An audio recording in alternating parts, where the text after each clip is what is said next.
What made you want to get into mortgages and lending in the first place? So there's a story behind this. Many years ago, I worked in the music business. I worked in promotions and marketing. I worked for record labels and did radio promotion. And, at the time when technology started to really kick in, I would do promotions for like retail, the old Sam Goody store, Strawberries, like all the record stores, radio stations. And back in the late 90s, most of that became obsolete, so my position in that became obsolete for the most part. Okay. I was a sales position. And my husband had a friend who was an underwriter. And she was just like, if she's good at sales in that business, she might do well in the mortgage business. Wow. So I was like, mortgage industry. I'm like, okay, So I ended up going to 1999. I started in a call center and I worked for a company called Sendent Mortgage in Mount Laurel. Okay. A lot of us mortgage people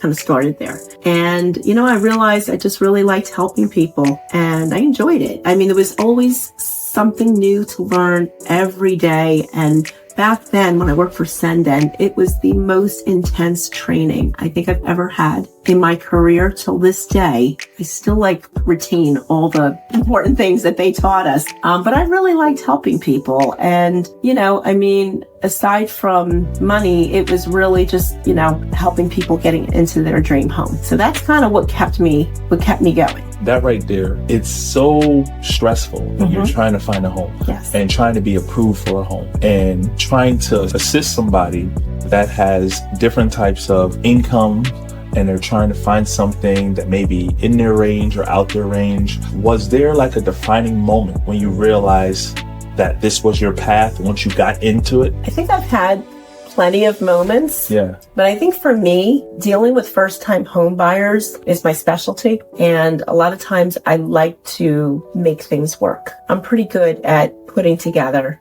the pieces of a puzzle. And I think I really like that. I like to say, okay, you know what? This doesn't work. Let me figure out a way to make it work. Right. I like that. I like to be a problem solver. Right. So I can't really say that there was one particular moment. I think I've had many. And I'll tell you, we've had many sad situations. In our business, we hear everything. I always say we're a loan officer / therapist. Everybody has a different background. And it's so awesome to be able to help somebody. And I did have a moment during COVID when everybody started to work from home. I had a woman that lived in Long Island, New York, and she was living with her parents, but she had children, went through a divorce situation, but her job allowed her, she worked for a hospital, and her job allowed her to work remote.